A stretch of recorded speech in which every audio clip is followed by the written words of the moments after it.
الشيطان الرجيم. بسم الله الرحمن الرحيم. ومثل الذين ينفقون أموالهم ابتغاء مرضات الله وتثبيتا من أنفسهم كمثل جنة بربوة أصابها وابل فآتت أكلها ضعفين فإن لم يصبها وابل فطل والله بما تعملون بصير. أيود أحدكم أن تكون له جنة من نخيل وأعناب تجري من تحتها الأنهار له فيها من كل الثمرات وأصابه الكبر وله ذرية ضعفاء فأصابها إعصار فيه نار فاحترقت كذلك يبين الله لكم الآيات لعلكم تتفكرون. مثال ان لوگوں کی جو اپنے مال اللہ کے رضامندی کے حصول کے لیے خرچ کرتے ہیں اور یقین اور ایمان کے ساتھ اپنے دلوں سے. کمثل جنت، یہ مثال ہے اس باغ کی، بربوۃ، جو اونچے مقام پر ہو، اصابہا وابل، اور اس باغ پہ تیز بارش برسے، فآتت اکلہا ضعفین، وہ باغ اپنا پھل دے 2 گنا. فإن لم يصبها وابل، اور اگر اسے تیز بارش نہ پہنچے، زیادہ بارش نہ پہنچے، فطل فیکفیہ طل، اس کے لیے شبنم بھی کافی ہو جاتی ہے. واللہ بما تعملون بصیر، اور اللہ جو کچھ تم کرتے ہو اسے دیکھتے ہیں. ایود احدکم ان تکون له جنۃ من نخیل واعناب، کیا تم میں سے کسی کو یہ بات پسند ہے کہ اس کے باغات ہو، من نخیل، کھجوروں کے، واعناب، اور انگور کے، تجری من تحتها الانہار، اور اس سے نیچے، اور اس کے درختوں کے نیچے نہریں بھی بہتی ہوں، لہو فیہا من کل الثمرات، اور اس مالک کے لیے انگور اور کھجوروں کے علاوہ بھی اس باغ میں ہر قسم کے پھل ہو، وَأَصَابَهُ الْكِبَرُ، اور اس کو بڑھاپا پہنچ گیا ہو، وَلَهُ ذُرِّيَّةٌ ضُعَفَاء، اور اس کے کمزور اور ناتوان اولاد ہو، فَأَصَابَهَا إِعْصَارٌ فِيهِ نَارٌ، بس اچانک اس کو تیز ہوا پہنچی جس میں آگ ہوتی ہے، یعنی بگولا، آگ کا بگولا اس باغ پہ آ پڑا، فاحترقت،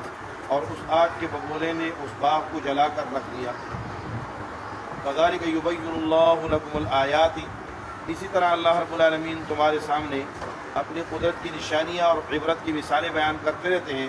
لعلکم تتفکرون، تاکہ تم غور اور فکر کر کے تو صحیح کو سقیم سے جدا کر سکو. سورۃ بقرہ کا چوتھا اور آخری حصہ چل رہا ہے. اس حصے کا دوسرا باب ہے امثلہ صدقات فی سبیل اللہ وامثلہ صدقات فی غیر سبیل اللہ، اللہ کے راستے میں دیے گئے صدقات کی مثالیں اور غیر اللہ کے لیے دیے گئے صدقات کی مثالیں، اور اسی کی ضمن میں 6 شرائط قبولیت صدقہ کی بھی ذکر ہو گئی کہ 6 چیزیں شرط ہیں. نمبر 1 اپنا مال ہو، نمبر 2 اللہ کی رضا مقصود ہو، نمبر 3 من نہ ہو، نمبر 4 اذا نہ ہو، نمبر 5 ریا نہ ہو، نمبر 6 ایمان ہو. یہ 6 شرطیں ہوں گی تو تمہارے صدقات قابل قبول ہیں. تو گزشتہ آیت کے اندر اس سے ربط یہ ہے کہ گزشتہ آیت میں صدقہ غیر مقبولہ کی مثال بیان کی گئی. جو صدقات مقبول نہیں ہے اس کی مثال پتھر کے اوپر، سخت پتھر کے اوپر تھوڑی بہت مٹی ہے اور اس کے اندر آپ نے دانہ رکھ دیا ہے کہ شاید اس سے جو ہے نا بہت سارے دانے اگیں گے اور فصل اگے گی، لیکن اس دانے کو بارش بہا کر لے گی. آج کی آیت میں دوسری مثال بیان کر رہے ہیں جو صدقات مقبولہ کی ہے. صدقات مقبولہ کی مثال یہ دی ہے کہ جو آدمی من، ریاکاری اور احسان اور اذیت سے اپنے صدقات کو محفوظ کر کے خالص اللہ کی رضا کے لیے خرچ کرتا ہے، تو اس کی مثال ایسی ہے جیسے ایک آدمی کسی ٹھنڈے مقام، اونچے مقام پر، جو پہاڑی علاقہ ہو اور پہاڑی علاقے کے اندر اونچا مقام ہو، جہاں اگر زیادہ بارشیں ہوں تو فصل دگنا ہو، اور اگر زیادہ بارشیں نہ ہوں تو خشکسالی اور خشکی نہ پڑتی ہو، سخت دھوپ اور سخت گرمی نہ پڑتی ہو، بلکہ معمولی شبنم اور معمولی بارش سے بھی کیا ہو جاتا ہو، وہ فصل برقرار رہتی ہو. تو ایمان والوں کی صدقات کی مثال ایسی ہے کہ جب یہ کیا کرتے ہیں، اللہ کے رضا کے لیے من اور اذا اور ریا اور دکھلاوے سے ایمان کے ساتھ صدقہ کرتے ہیں تو ان صدقات میں اگر ایمان یقین زیادہ ہوگا، اخلاص زیادہ ہوگا، جتنا زیادہ ہوگا اور تعداد اور مقدار صدقات کی جتنی زیادہ ہوگی تو اس کی مثال تیز بارش کی طرح ہے، تیز بارش برسے گی تو اس کا پھل زیادہ آئے گا۔ اور اگر وہ نہیں ہے تو نیت میں اگر کمی ہے یا مال صدقات کم دے رہا ہے تو اس کم مقدار بھی اللہ کے ہاں مقبول ہے اور اس پر بھی اسے اجر عظیم عطا فرما دیں گے۔ تو دونوں صورتوں میں اس کا نقصان کوئی نہیں ہے ایمان والے کا۔ تو فرمایا وَمَثَلُ الَّذِينَ يُنْفِقُونَ أَمْوَالَهُمْ، مثال ان لوگوں کی جو خرچ کرتے ہیں اپنے مال ابتغاء مرضات اللہ، یہ مفعول لہو ہے، یعنی اللہ رب العالمین کی رضا کی طلب کے لیے، اللہ کی رضا مندی کے حصول کے لیے اور اس کی تلاش میں اپنے اموال کو خرچ کرتے ہیں۔ وَتَثْبِيتًا مِّنْ أَنفُسِهِمْ، یہ تثبیتاً یا تو اس کا متعلق ہے تثبیتاً للاسلام و تصدیقاً بما وعدہ اللہ، یعنی تثبیتاً اس بات کو دل کے اندر رکھنے کے ساتھ، اس بات کو دل کے اندر جماتے ہوئے کہ دل میں یہ بات جما رہا ہے کہ اس پر مجھے انعام اور اجر ملے۔ تثبیتاً بمعنی کیا ہے؟ احتساباً، جیسے کہتے ہیں من صام رمضان ایمانا و احتساباً، جو روزہ رکھے ایمان اور ثواب کی نیت سے۔ تو تثبیتاً کا ایک معنی کیا ہے؟ ثواب کی نیت سے۔ تثبیتاً من انفسہم، ایک معنی تثبیتاً کا بعض مفسرین نے یہ کیا ہے کہ تثبیتاً من انفسہم، قال ابن عباس، ابن عباس رضی اللہ تعالیٰ فرماتے تھے کہ صحابہ کرام رضوان اللہ تعالیٰ علیہ مجمعین جب صدقہ کرنے لگتے تھے تو پہلے اپنے دل کو دیکھ لیتے تھے، ٹٹول لیتے تھے، آیا میں یہ کام اللہ کی رضا کے لیے کر رہا ہوں یا اس کے اندر کوئی ریا، کوئی دوسری نیت شامل ہے۔ اگر رضا اللہ مقصود ہوتی اور دل سے اس بات پہ مطمئن ہو جاتے تو کیا کرتے؟ صدقہ کرتے، اور اگر اطمینان نہیں ہوتا تھا تو نہ کرتے۔ تو تثبیتاً بمعنی کیا ہے؟ تثبیتاً یہاں کس کے معنی میں ہے؟ تثبیتاً یہاں مثبتاً کے معنی میں ہے، یعنی تثبیتاً من انفسہم، اپنے دلوں کو ٹٹولنے اور اس کی تصدیق کرنے کے ساتھ۔ جیسے سورہ حجرات میں آتا ہے کہ ان جاءکم فاسق بنبأ فتبینوا فتثبتوا، تبینوا اور تثبتوا، تبینوا کو دوسرا معنی کیا کرتے ہیں مفسرین؟ تثبتوا بھی کرتے ہیں۔ تثبتوا کا معنی کیا ہے؟ یعنی تحقیق اور تفتیش کر لیا۔ تو یہاں معنی تثبیتاً کا معنی کیا ہے کہ اللہ کی رضا کے لیے اور اس تصدیق کے ساتھ کہ آیا میں جو صدقہ اور خیرات کر رہا ہوں تو اس سے میرا مقصد اللہ کو رضا کرنا ہے یا کوئی ریاکاری اور کوئی دوسرا مقصد ہے، تو پھر نہیں کرتے تھے۔ تیسرا معنی تثبیتاً بمعنی تثبیتاً للمال، یعنی اللہ رب العالمین کو راضی کرنے کے لیے اور مال کو باقی بنانے کے لیے، مال کو بچانے کے لیے۔ تثبیت بمعنی کیا ہے؟ مال کو بچانے کے لیے صدقہ کر رہا ہے، مال کو بچانے کے لیے صدقہ کر رہے ہیں۔ معنی کیا ہے؟ معنی یہ ہے کہ جب بندہ صدقہ کرتا ہے اس صدقے کے اندر جتنا مال لگ جاتا ہے یہ مال اللہ کے پاس جمع ہو گیا، یہ مال کس کے پاس ہو؟ اللہ کے پاس جمع ہو گیا، اور جو اس صدقے سے باہر رہ گیا، جو صدقہ نہیں کر سکا، وہ مال کیا ہو گیا؟ وہ مال ضائع ہو گیا اور خراب ہو گیا۔ چنانچہ قرآن کریم میں اللہ رب العالمین فرماتے ہیں ما عندکم ینفد وما عند اللہ باق، جو تمہارے پاس ہے یہ ختم ہو جائے گا اور جو اللہ کے پاس بھیج دیا ہے یہ کیا ہو جائے گا؟ یہ سارا کا سارا باقی رہ جائے گا۔ اسی طرح ایک حدیث مبارکہ میں آتا ہے کہ پیارے نبی کریم صلی اللہ علیہ وسلم کے ہاں ایک جو ہے ایک بکرا آیا اور اس بکرے کو آپ نے کہا کہ اس کو صدقہ کرو، تو صدقہ کر دیا، سارا صدقہ کر دیا، خیرات کر دیا، اور ایک اس کا بازو بچا۔ تو ام المؤمنین سے پوچھا کہ ما بقیہ، کتنا کچھ باقی ہے؟ آپ نے فرمایا ما بقیہ الا کتفہا، کچھ نہیں بچا سوائے اس کے کس کے؟ ایک بازو کے۔ تو آپ نے فرمایا نہیں، جو ایک بازو باقی نہیں رہا، باقی سارا کا سارا کیا ہو گیا؟ وہ باقی ہو گیا، جو اللہ کے لیے دے دیا ہے وہ باقی ہو گیا، جو ہمارے کھانے کے لیے بچ گیا یہ تو فنا ہو جائے گا۔ اسی طرح آپ علیہ الصلوۃ والسلام نے صحابہ کرام رضوان اللہ تعالیٰ عنہم سے پوچھا، حضرت عبداللہ بن مسعود رضی اللہ تعالیٰ عنہ کی روایت ہے، بخاری نے روایت کی ہے کہ ایکم مال وارثہ احب الیہ من مالہ، تم میں سے ایسا کون ہے کہ جس کو وارث کا مال اپنے مال سے زیادہ پسندیدہ ہے؟ وارث کا مال اپنے مال سے زیادہ پسندیدہ ہے۔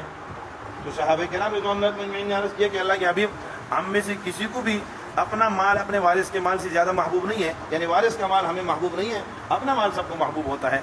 تو آپ نے فرمایا ما قدم فهو مالہ وما اخر فهو مال وارثہ، جو کچھ آپ نے آگے اپنی زندگی کے اندر کیا کر دیا؟ لگا دیا، صدقہ کر دیا، خیرات کر دیا، کسی کو دے دیا، فهو مالہ، یہ آپ کا مال ہے، اور اگر آپ نے کیا کر دیا؟ چھوڑ دیا، تو یہ مال ہے کس کا؟ وارث کا۔ اس لیے جو کچھ اللہ نے آپ کو دیا ہے زندگی کے اندر، اس کو کیا کریں؟ اس کو اپنا مال بنا لیں، اپنا مال بنا لے، اپنے کام پہ لگا لے، وارث پتہ نہیں بعد میں پھر کیا کرتے ہیں، سال بعد وہ ایک آدھ خیرات کر لیں گے، کہیں گے بھائی بڑا جو ہے نا ہم نے کیا کر دیا،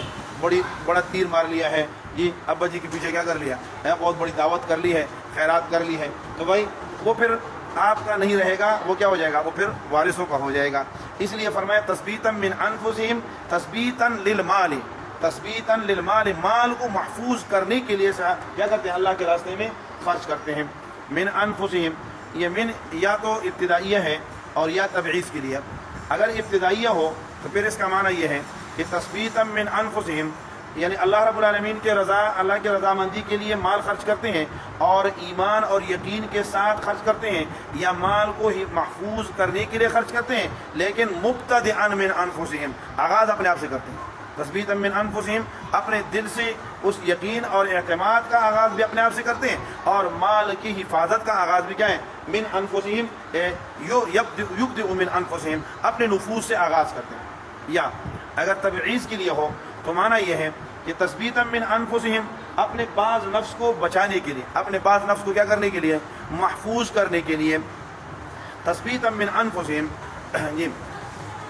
کہتے ہیں کہ نفس کے اندر دو قسم کی قوتیں ہیں، نفس کے اندر کیا ہے، دو قسم کی قوتیں ہیں، ایک قوتیں وہ ہیں جو مبدا ہے مال کے خرچ کرنے کی، اور دوسری قوت وہ ہے جو مبدا ہے جان کی قربان کرنے کی، روح کے خرچ کرنے کی، روح کو خرچ کریں یا مال کو خرچ کریں، اگر دونوں کو کرتا ہے تو ایمان کامل نصیب ہو گیا، اگر ان میں سے ایک کو خرچ کرتا ہے تو جس حصے کا کیا کیا ہے، جس حصے کو خرچ کیا ہے تو اس حصے میں سے کیا ہو گیا، ایمان محفوظ ہو گیا، نفس محفوظ ہو گئی۔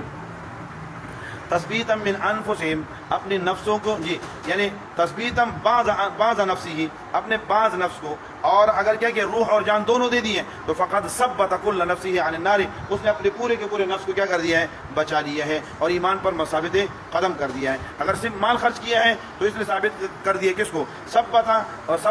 نفسہ، ثبت بعض نفسہ علی الایمان، بعض نفس کو کیا کر دیا، ایمان پر ثابت قدم کر دیا، مضبوط کر دیا۔ تو کہتے ہیں جو اس مقصد کے لیے اللہ کی رضا اور ایمان اور احتساب کی نیت سے یا مال کی حفاظت کی نیت سے خرچ کرتا ہے تو اس کی مثال کا مثل جنت بربوۃ، اس کی مثال اس باغ کی ہے جو ربوہ پر ہے، ربوہ المکان المرتفع، اونچی جگہ، اور اونچے مقامات کی آب و ہوا بھی کیا ہوتی ہے، صاف ستھری ہوتی ہے، اور اونچے مقامات پر باغات کو کیا ہوتے ہیں، حسین المنظر ہوتے ہیں، تو اس لیے اس کی تشبیہ دی ہے۔ اصابہا وابل، اور اس باغ کو پہنچے وابل، تیز بارش، کل بھی گزرا تھا، مطر عظیم القطر، بڑے بڑے قطرات والی بارش، فآتت اکلہا ضعفین، تو وہ دیں اپنا میوہ، اکل بمانا یہاں کیا ہے، اکل معقولات بمانا ثمرها، اس کا پھل، ضعفین دو چند دیتا ہے، فإن لم يصبها وابل، بڑھ جاتا ہے، فإن لم يصبها وابل، اور اگر اسے وابل یعنی تیز بارش نہ پہنچے، فطل، تو پھر اس کو طل پہنچتی ہے، طل بمانا شبنم، یعنی مطر صغیر القطر، چھوٹے چھوٹے قطرات والی بارش، ہلکی پھلکی بارش جسے ہم کہہ دیتے ہیں، شبنم کہہ دیتے ہیں، بوندا باندی کہہ دیتے ہیں، وہ بھی اگر ہو جائیں تو اس سے بھی فطل، یہاں فطل یا تو خبر محذوف ہے اور یا فعل محذوف ہے، فیصیبها طل، اسے پہنچ جائے، اگر اسے جائے، فیصیبها طل، اگر اسے طل پہنچ جائے تو یہ بھی کافی ہو جاتا ہے، یا فیکفیها طل، اسے طل پہنچ جاتا ہے، طل فیکفی، اس کے لیے طل یعنی ہلکی بارش بھی کافی ہے، یہ معنی، یا یہ معنی ہے فیصیب الذی یصیبها طل، الذی یصیبها موصول اپنے سرے کے ساتھ مبتدا ہے اور طل خبر ہوگی، فاللہ بما تعملون بصیر، اللہ جو تم کرتے ہیں اسے دیکھتے ہیں، فیود احدکم ان تکون له جنۃ من نخیل، یہ اگلی مثال ہے، اور یہ اس بات کی طرف اشارہ ہے کہ مرائی اور موذی، اذیت پہنچانے والا اور دکھلاوے کے لیے صدقہ اور خیرات کرنے والا اپنے صدقے اور خیرات سے شدت احتیاج کے وقت میں کیا ہو جاتا ہے، محروم ہو جاتا ہے۔ جب شدید ضرورت پڑتی ہے، اسی ضرورت ہوتی ہے کہ اب اس کو کیا ہے، اس کے صدقات کا کوئی فائدہ، کوئی بینیفٹ پہنچے، تو اس وقت میں وہ کیا ہو جاتا ہے، اس کے ہاتھ سے وہ چیز نکل جاتی ہے۔ شاہ ولی اللہ محدث دہلوی رحمۃ اللہ علیہ فرماتے ہیں کہ یہ مثال ان لوگوں کی ہے کہ عین ضرورت کے وقت، تو مثال کیا دی ہے، ایک آدمی ہے جوانی میں لگا ہوا ہے، باغ لگا رہا ہے، باغ کے اندر درخت لگا رہا ہے، درختوں کے اندر جو ہے اس کی کیاری بنا رہا ہے، اس کو پانی دے رہا ہے، درخت اور باغات بن گئے، انگور اور کھجوریں ہیں، اس کے اندر دوسرے پھل ہیں، اس میں امرود ہے، اس میں آم ہے، اس میں مالٹا ہے، بہت ساری چیزیں ہیں، من کل ثمرات، ہر قسم کے پھل اس کے اندر موجود ہیں، اور ایک بہترین باغ تیار ہو گیا ہے۔ اب بابا بوڑھا ہو گیا ہے، مالی بابا بوڑھا ہو گیا ہے، بچے اس کے چھوٹے چھوٹے ہیں، اور مالی بابا جو ہے وہ کیا ہے، اس کو اشد ضرورت ہے لیکن اچانک ایک بگولا آتا ہے آگ کا اور اس باغ کو جلا کر رکھ دیتا ہے.